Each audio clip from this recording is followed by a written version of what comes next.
আসসালামু আলাইকুম everyone, welcome to my new blog. আজকের ব্লগটা থাকছে কিভাবে আমি প্রথম দিন হসপিটালে কাটালাম আর কি কি কাজ করলাম এই নিয়ে। তো এই যে প্রথমেই দেখতে পাচ্ছেন একটা কিউট বাচ্চা, মানে ওই আজকে আমাদের পেশেন্ট ছিল।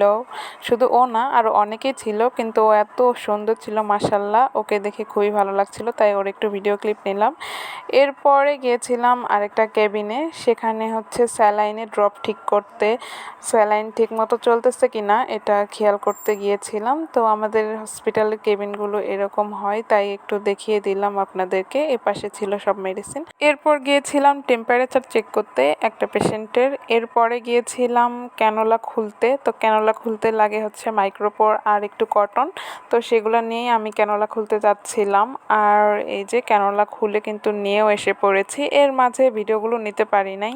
আর যেহেতু বিকেল ডিউটি ছিল, তো সেরকম একটা কাজ থাকে না বিকেলবেলা, আবার অনেক সময় অনেক চাপ থাকে, মানে যেদিন যেরকম হয়। তো আমরা সবাই ডেস্কেই বসেছিলাম, সেরকম একটা কাজ ছিল না দেখে ওই দিন। তো বিকেলবেলা আমাদেরকে একটু ব্রেক টাইম দেওয়া হয় নাস্তা করার জন্য।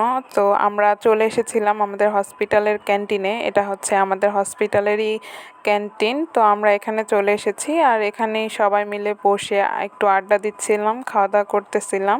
আর খাওয়া দাওয়া শেষ করে দেখতে পাচ্ছেন সবাই মিলে একটু গল্প করছিলাম, মানে অনেক কাজের মধ্যে এইটুকুই ছিল আমাদের রিফ্রেশমেন্ট, সবার সাথে গল্প করা। এরপরে ডেস্কে এসে দেখি আপু আমাদের জন্য একটু চা বানিয়েছে, মানে হসপিটালে বসে একটু ফ্রি টাইমে আমরা সবাই মিলে একটু এরকম নিজেদের সাথে আড্ডা টাড্ডা দিই, খাওয়া দাওয়া করি।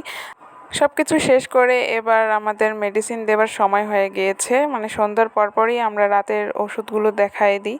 এভাবে আমাদেরকে ফাইল ধরিয়ে দেওয়া হয়, আর আমরা নিজেরাই সেই ফাইল দিয়ে, মানে ফাইল দেখে দেখে মেডিসিন দিয়ে দিই। যদি কোনোটা না বুঝি তাহলে সেটা বড় আপুকে বা সিনিয়র আপুকে বলে জিজ্ঞেস করে কনফার্ম হয়, তারপরে মেডিসিন দিয়ে দেওয়া হয়। তো এভাবেই আমাদের ইন্টার্নশিপের কাজগুলো আমরা আস্তে আস্তে অল্প অল্প করে শিখি। এরকম না যে একদম নতুন, আমরা গত 4 বছর ধরেই এই ডিউটি আমরা করে আসতেছি। এখন আরও ভালোভাবে শেখার জন্যই এই 6 মাসের ইন্টার্নশিপ। তো যাই হোক, ওই দিন ছিল আমার ইভিনিং ডিউটি, আর ডিউটি টাইম শেষ প্রায়, যেহেতু আমাদের ইভিনিং ডিউটি দুপুর 2টা থেকে রাত 9টা পর্যন্ত হয়। তো 9টা বেজে গিয়েছিল আর আমার ডিউটিও শেষ হয়ে গিয়েছে। তো আমি এখানে দাঁড়িয়েছিলাম রাস্তায় বাসের জন্য, আর একটু পরে বাস এসেও গিয়েছে। তো বাসে উঠে বসলাম, এবার আমি চলে যাব বাসায়। তো এই ছিল আমার আজকের প্রথম দিন ডিউটির ব্লগ। কেমন লাগলো অবশ্যই জানাবেন, ভালো লাগলে লাইক কমেন্ট শেয়ার ফলো করে পাশে থাকবেন। আল্লাহ হাফেজ গাইস।